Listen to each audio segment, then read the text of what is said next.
So, you want to beat the final boss in Hellsweeper, otherwise known as the Act 3 boss. Well, I'm here to tell you that you absolutely can, and kind of effortlessly so, but you just need to make a couple choices at the very beginning, and we need to get some things straight before you jump too deep in. The first thing that you need to understand in Hellsweeper is that health and shield are not created equal. What this means is that you could have 100 shield and 100 health, and in reality, you have 100 health and 1,000,000 shield. Shields are infinitely more resistant to all forms of damage than health can ever be, unfortunately. Even though there's a lot of like health regeneration perks and like max HP things, it's annoying. Anyway, moving on. So when you're just starting out in Hellsweeper, you'll have access to 2 perks.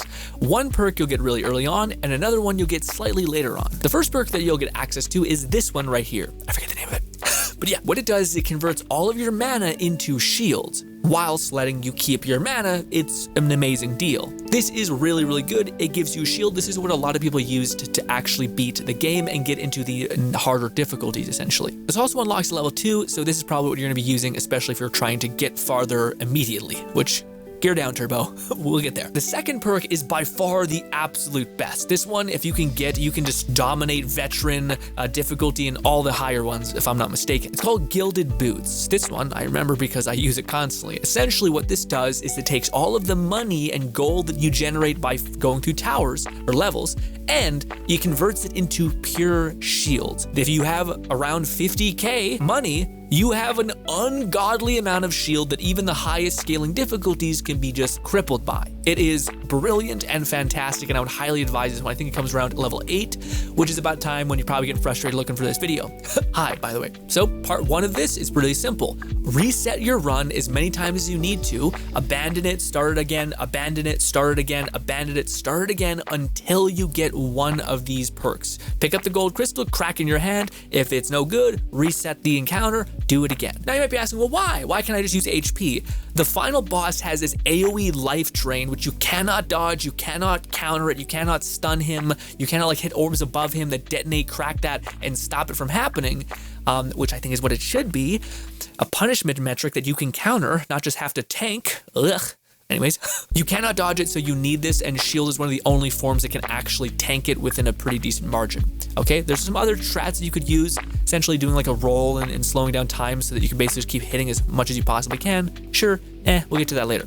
Anyways, so now that you have an ungodly shield and can kind of tank the world, how are you going to deal damage to this behemoth, which only get harder, especially when you increase the difficulty of this game? Well, let me just throw some things out there, and then I'll tell you what I think you should actually use. So in order for me to clarify why certain weapons you have to use and why other weapons you can't, we have to talk about the boss's innate mechanics outside of its annoying AoE massive hit. The boss might be going through some sort of weird phase because he essentially is decked out in chains, and essentially every single time you shatter one of those chains or locks around his limbs, you sever the friggin' limb. Now that's rad and metal as hell, but what's not so metal as hell is the fact that it seems to be highly resistant to magic and anything that's not extremely pierce oriented type of thing. So physical pierce damage seems to be the golden goose in order to break these chains.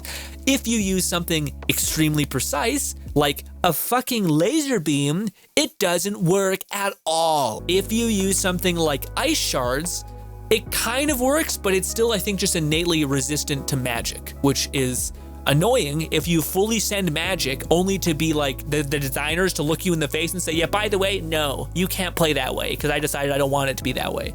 It's annoying. I hate it a lot. I really hope the designers give something there.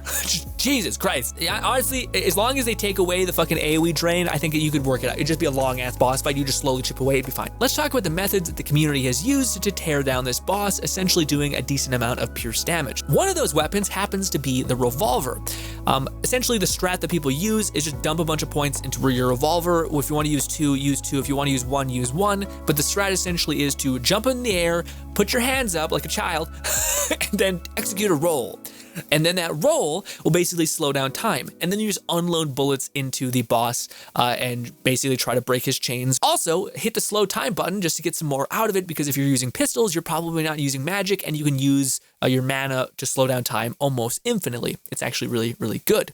Now, some of y'all might be like, well, Grin, why are we seeing gameplay of you doing that? You using guns and, doing a front flip. My guy, I'm going to projectile vomit everywhere. I have not been blessed with not getting vertigo, weird nonsense, motion sickness. And yeah, I'm still out here suffering for you, okay? Because I love this medium to bits and I was not born for it, but it's fine. I also despise the revolver and the fact that I have to constantly whip my wrists and sometimes it doesn't do it. And then I'm just destroying my joint in my wrist just to do this stupid thing. I just like the revolver a lot. Anyways, but if you're watching this video, I would highly advise you guys use one item that I don't think gets enough love in the community and is so freaking strong: the bow. The bow has a really cool mechanic in it where whatever you grab in the hand that's going to pull back and draw the arrow basically can get converted into an arrow type. Sometimes the arrow types are kind of lame, just kind of like a little red dot or whatever, but other times they're incredibly amazing. One of those things is when you take a projectile weapon and then you put it into the bowstring, it basically gives you a multiplier on your bow. So it basically takes one arrow and times it by 2 or 3. But if you hold down the trigger of the bow, the hand that's grabbing it, that will let you use mana but fire 2 shots. That's timesing your initial damage output by a lot. By a lot. It's extremely good. And this can have you nuke the final boss. Just for shits and giggles, this is me playing on Veteran. This is way harder difficulty, way harder than you'll be playing if you're playing on normal, higher resistant, more enemies, more damage, all that stuff. And this is what the boss fights looked like. It's kind of frustrating that you have to move up to stupid high difficulties to get even like a shred of experience more, unless you want to do 1,000 runs, you know? Yeah, I might do this just as a goof. Hey, this is me playing Veteran on Act 1, a combination that I think still is absurd. I have received very little bonuses from my bow. No upgrade points here. But the bow, bow, and electricity basically creates the ×10 ×2 effect, which tends to nuke things. But and the only thing that you really need, it seems like in this game, is a way to deal damage, which this is one of those ways. Just arrows in general are amazing, even if you want to use fire for great AoE. Arrows are absurd, or bows I should say are absurd. But the other thing that you need is this. You need basically armor. Armor is the one thing that you cannot skimp on at all, and unfortunately I wish you could farm in like lower difficulties, get experience the weapons, maybe get some OP perks or something. But no, armor is the most crucial thing you need if you're going to progress in difficulties, which will give you the best farm spot to then get experience. It's a weird convoluted thing, but you need to beat the bosses to get the XP, to progress to harder difficulty so you can have a greater XP multiplier so that you can get to endgame without it taking 1,000 years.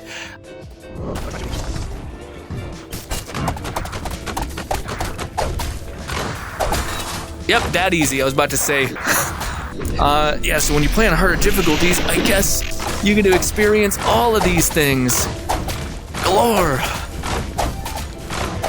And that's that multiplier that we can at least dodge. We love that one actually. This is the one we hate, because it's bullshit.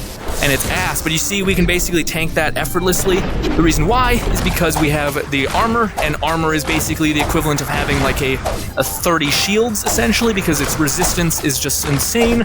Right there we're gonna be fine, 0 energy drain, and by the time he reacts, we can kill him. So it's pretty chill. Oh, God damn it, the auto aim thing. Oh, we killed him anyway. That's so absurd. The bow is, oh come on. God, I'm hitting buttons because I'm freaking out.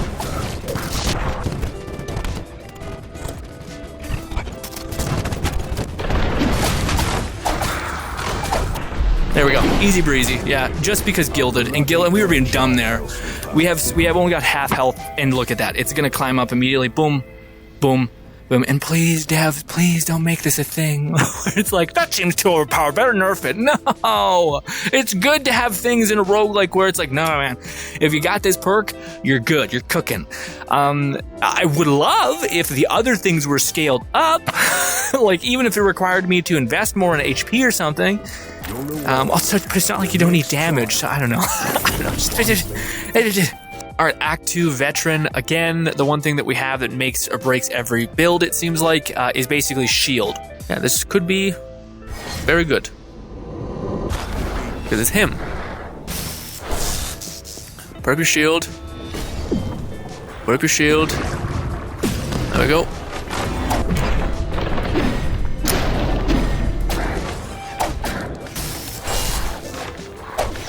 ×2 my damage, and he's dead. Yeah. So we're on Act 2, so Act 2 is random what boss you get. When you go beyond Veteran, it's just changing them up. So we just got that boss. That boss is by far the best. He doesn't have any sort of bullshit thing. As long as you know how to break his shield, he also has a good answer. He could kill the enemies around you, pick up the bodies, throw them at him, break his shield that way. Hi! So this is Act 3 Veteran. We're fighting, I think, the Oni, but let's just begin. Hey, bud.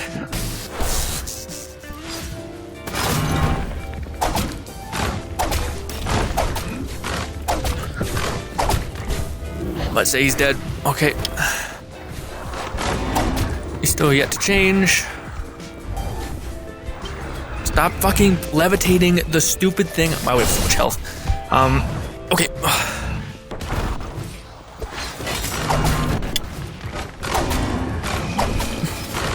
There we go, he's finally...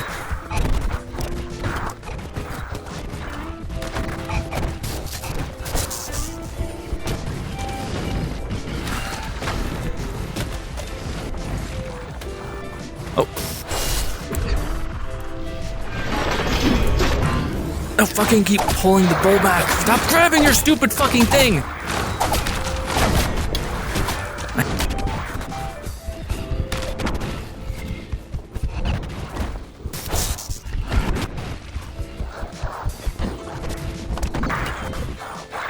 Oh.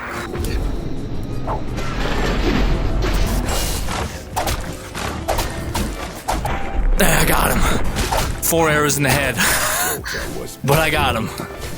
Alright, that was a Veteran, which is honestly not bad at all. Like, our health didn't go, I think, below right... Yeah, goddammit. Right here. I don't think it went down at all, but that's, I think, because how much money do we have? We have 49,000. And if you divide that by 3...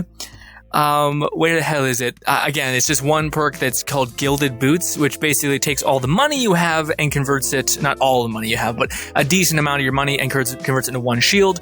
But it's better to almost stay, like, if he's right there, to almost stay right there, and as soon as he does any sort of move where he actually does an attack, just teleport a bunch.